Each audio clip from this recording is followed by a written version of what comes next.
Goldman Sachs expects the U.S. economy will shrink by 34%. But there is some good news. The investment bank expects the economy to bounce back quickly, but not soon enough for many Americans with bills due tomorrow on April 1st. Here's Mark Strassman. In Lithonia, Georgia, Stephanie Murray dreads tomorrow. She owes $500 in rent, but lost her administrative job 2 weeks ago. Can you pay it? No. What happens if you lose that apartment? We don't have a place to stay. Millions of Americans living paycheck to paycheck now face bills without one. Retail giants hemorrhaged jobs this week. Macy's furloughed most of its 125,000 employees. The Gap, 80,000 workers. Kohl's, 85,000. Jobless renters who can't pay have to speak up. You should let a landlord know if you owe rent and you can't make your rent. Most municipalities are really making it tough for landlords to charge you fees and certainly have banned evictions during this time.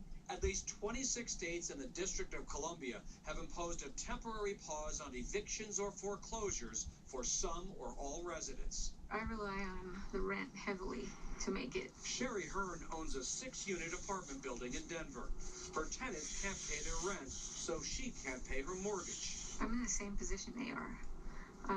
Of course, I'm going to give them a break. In cities like Atlanta, Los Angeles, and New York, there's a growing movement called Rent Strike. Don't pay it. We are not trying to go after the small landlords who are... Organizer Brennan Stoltz wants mortgages put on pause so landlords can help renters.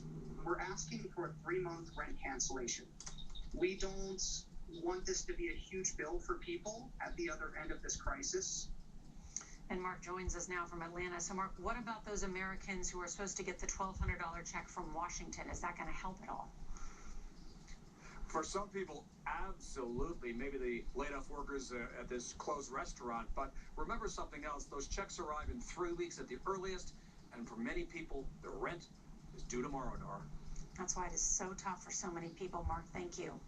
We also want to bring you an update to a story we told you about last night. Remember that long line of hundreds of cars on the road leading to a food pantry outside Pittsburgh? Well, today the head of the food bank in Pittsburgh said they do have enough food for now, but they worry it may eventually run out.